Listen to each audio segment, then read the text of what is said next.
বৃহৎ শিব পুরাণ ত্রয়োদশ অধ্যায় দ্বিতীয় ভাগ। হিমালয়ে পাশে আর মেনার গোচরে বলিয়াছি তব কথা সানন্দ অন্তরে। তোমার করেতে কন্যা করিবে অর্পণ দম্পতির মনোবাঞ্ছা ওহে পঞ্চানন। অতএব মম বাক্য শুনো মহেশ্বর অবিলম্বে চলো যথা হিমগিরিবর।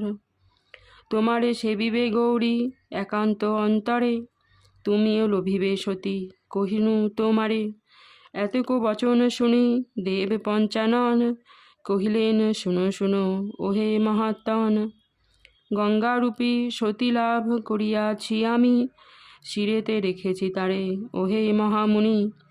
অন্য নারী এবে আর কিবা প্রয়োজন যেই গঙ্গা সেই সতী ওহে মহাত্মন। এতক বচন শুনি দেব ঋষি কয় শুনো শুনো মম বাক্য ওহে মহোদয়। দ্বিধারূপে সতী দেবী লোভেছে জনম গঙ্গা উমা এই দুই ওহে পঞ্চানন। গঙ্গারে ধরেছ তুমি আপনার শিরে উমারে বামাঙ্গে ধরো অতীব সাদরে। ঋষির এতক বাক্য করিয়া শ্রবণ তথাস্তু বলিয়া দেব পঞ্চানন। নারদ সহিতে যান হিমালয় পুরে বিপ্রবেশে উপনীত উমার গোচরে। সেই স্থানে উমা সতী তপেতে মগন বিপ্রবেশে সেই স্থানে যান পঞ্চানন। ধীরে ধীরে উমা পাশে গমন করিয়ে মধুর বচনে তারে কহে সম্মধিয়ে। কাহার নন্দিনী তুমি বলহ সুন্দরী কি নাম ধরহ তুমি বলো তরা করি। এহেন বয়সে তপ কিসের কারণ তপস্যা সময় তব নহে কদাচন। সুকুমারী তুমি দেবী পরম রূপসী কি হেতু করিছ তপ বন মাঝে বসি। এতক বচন শুনি উমা দেবী কয় শুনো শুনো বলিতেছি মম পরিচয়। হিমালয় কন্যা আমি উমা নাম ধরি শিবের লাগিয়া তপ কাননেতে করি।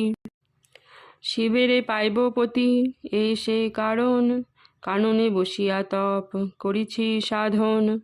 পূর্বজন্মে ছিনু আমি দক্ষেরও আগারে দক্ষ যজ্ঞে দেহ ত্যাজি খ্যাত চরাচরে।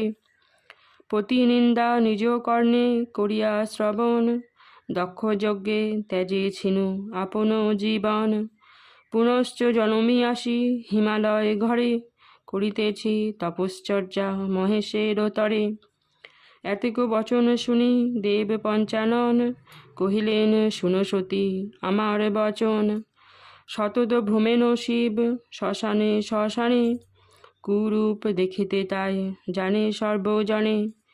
নাহি ঘর নাহি বাড়ি নাহি কিছু ধন ব্যাঘ্র চর্ম কোটি দেশে করিছে ধারণ। পাগল সমান ফিরে যেখানে সেখানে তাহারে বাঞ্ছিত পতি কিসেরও কারণে। গুণে গুণবতী তুমি পরম সুন্দরী শিবে অভিলাষ কেন বলো তরা করি। ইন্দ্রাদি দেবতাগণে করি বিসর্জন শিবেরে পাইতে সাধ কিসেরও কারণ। কঠোর তপস্যা কেন শিবের কারণে তুমি সতী গুণবতী কহি তব স্থানে। চিত্ত হতে শিব আশা করো বিসর্জন অনুরূপ প্রতিলাভে করো আকিঞ্চন। তোমার যেমন রূপ শুনহ সুন্দরী তব নখ সম নহে সেই ত্রিপুরারি। এতক বচন শুনি উমা সতী কয় শুনো শুনো ব্রহ্মচারী ওহে মহোদয়। শিব নিন্দা মম পাশে না করো কখনো হেন বাক্য মুখে নাহি আনো কদাচন। যেই বাক্য শুনি আমি পূর্ব জনমে ত্যাজেছিনু নিজ দেহ দক্ষেরও ভবনে। সেই বাক্য কেন তুমি কহ ব্রহ্মচারী অগতির গতি সেই দেব ত্রিপুরারি। এখন আমার বাক্য করহ শ্রবণ মহেশের স্তব করো ওহে মহাত্মন। তাহা হলে উভয়ের প্রায়শ্চিত্ত হবে, নইলে আমি কিংবা তুমি নরকে ডুবিবে। উমার এতক বাক্য করিয়া শ্রবণ, ব্রহ্মচারী শিব স্তুতি করেন তখন।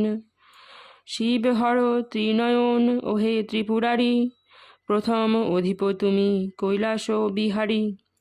সর্বানন্দময় দেব অখিল কারণ, ব্যাপিয়া রয়েছ তুমি অখল ভুবন। কালরূপী তুমি দেব করি নমস্কার, অগতির গতি তুমি সার হতে সার। ব্রহ্মচারী মুখে স্তব করিয়া শ্রবণ, আনন্দে উৎফুল্ল হয় উমার নয়ন। ব্রহ্মচারী রূপী শিবে সম্বোধন করি, মিষ্টভাষে কহে উমা নগেন্দ্র কুমারী। শুনো শুনো ব্রহ্মচারী করি নমস্কার, শিব তত্ত্ব জ্ঞানী তুমি ওহে গুণাধার। শিবের স্বরূপ তুমি তোমারে নমামি, প্রসিদ প্রসিদ দেব করি সৌরপানি। তোমাতে শিবেতে ভেদ না করি দর্শন, পুনঃ পুনঃ নমস্কার ওহে মহাত্মন। উমার এতক বাক্য করিয়া শ্রবণ, ব্রহ্মচারী রূপী শিব হরিষে মগন। অবিলম্বে নিজ রূপ ধারণ করিয়ে, উমার সম্মুখে রহে পুলক হৃদয়ে।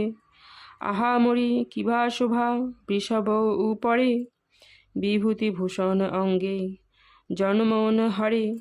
নাগযজ্ঞ উপবীত গলদেশে তার, ব্যাঘ্র চর্ম কোটি তটে সুন্দর আকার। শশীকলা শোভে শিরে আহা মরি মরি, ববম বম মুখে যাই বলিহারি। উমার সম্মুখে থাকি দেব ত্রিলোচন, কহিলেন মিষ্টভাষে করহ শ্রবণ। আমারে পাইবে তুমি শুনহ সুন্দরী, এত বলি অন্তর্ধান হন ত্রিপুরারি। মহাযোগী গঙ্গাধর গঙ্গারে লোভিয়ে, পরম আনন্দে আছে মস্তক লইয়ে। সেহেতু অপর নারী বাঞ্ছা নাহি করে, সদানন্দে রহে শিব গঙ্গালয়ে শিরে। উমারে দর্শন দিয়া করেন প্রস্থান, হিমালয়ে শৃঙ্গে বসে দেব দয়াবান। যোগেতে আপন মন করে নিবেশন, নারদের মুখে গিরি করিল শ্রবণ। ব্যস্ত হয়ে কন্যালয়ে শিবেরও সদনে, পরিচর্যা হেতু রাখে অতীব যতনে। উমাসতী পিতৃআজ্ঞা ধরি শিরোপরে, মহেশের সেবা করে অতি ভক্তি ভরে। শিশিরে শিশিরে কষ্ট করেন সুন্দরী, মনে মনে পুতি পাবে দেব ত্রিপুরারি। কিন্তু মহাযোগেরত দেব পঞ্চানন, উমার উপরে মন না দেন কখন। এদিকে দেবতা সহ দেব পদ্মাকর, বহুক্ষণ পরামর্শ করেন বিস্তর। কিরূপে শিবের যোগ হইবে ভঞ্জন, কিরূপে উমারে শিব করিবে গ্রহণ। এই রূপ বিবেচনা করি পদ্মজনী, পাঠালেন কামদেবে যথা শূলপাণি। ভাঙ্গিতে শিবের যোগ ঢলিল মদন, পুষ্পধনু হাতে কিবা অতি সুশোভন। ধীরে ধীরে হিমালয়ে হয়ে উপস্থিত, শিবের পাশেতে যায় মদন তড়িৎ। আকর্ণ টানিয়া ধনু করেন টঙ্কার, মোহনাদি বাণ তাহে জুড়ে গুণাধার। তাহা হেরি কাম সখা বসন্ত ধীমান, সখার পাশেতে রহে হয়ে মূর্তিমান। গন্ধে আমোদিত হয়ে অখিল কানন, এদিকে শিবের চিত্তে জন্মিল বিকার। মোহনাদি বাণ তাহে জুড়ে গুণাধার, তাহা হেরি কাম সখা বসন্ত ধীমান। সখার পাশেতে রহে হয়ে মূর্তিমান, নানাবিধ পুষ্পরাশি ফুটিল তখন। গন্ধে আমোদিত হয়ে অখিল কানন, এদিকে শিবের চিত্তে জন্মিল বিকার। তাহা দেখি আত্মারাম করেন বিচার, চিত্তের বিকার জন্মে কিসেরও কারণ, কেন আজি বিচলিত হইতেছে মন।